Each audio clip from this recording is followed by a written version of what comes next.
Tout ce qu'il faut savoir de l'actualité économique en 120 secondes montre en main. La santé mentale des cadres se dégrade. 41% des cadres disent travailler souvent sous pression, selon une étude de l'APEC publiée jeudi 9 octobre. C'est quasiment 2 fois plus que l'ensemble des salariés. Une pression constante qui, à terme, fragilise leur équilibre psychologique. Un tiers des personnes interrogées se dit fréquemment sujet à des troubles du comportement. Épuisement professionnel, problèmes de sommeil, perte de motivation, des signaux à ne pas prendre à la légère.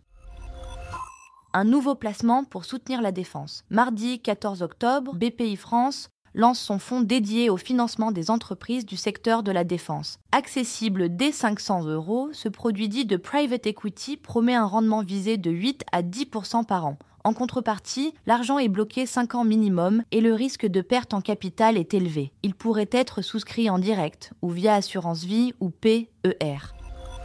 Rentier à 34 ans, Guillaume, ingénieur-chercheur, a quitté son CDI après avoir misé sur l'investissement locatif. Après avoir acheté sa résidence principale avec sa femme, il s'associe à son frère pour investir dans 6 appartements en Île-de-France. Ils les mettent principalement en location meublée au statut fiscal intéressant. Aujourd'hui, Guillaume touche 65 000 € de loyer par an.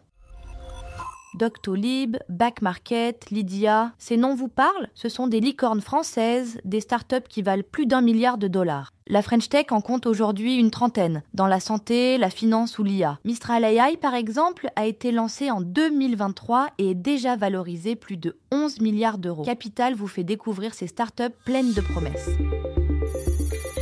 Ce podcast a été écrit par les journalistes de Capital et mis en voix par une intelligence artificielle.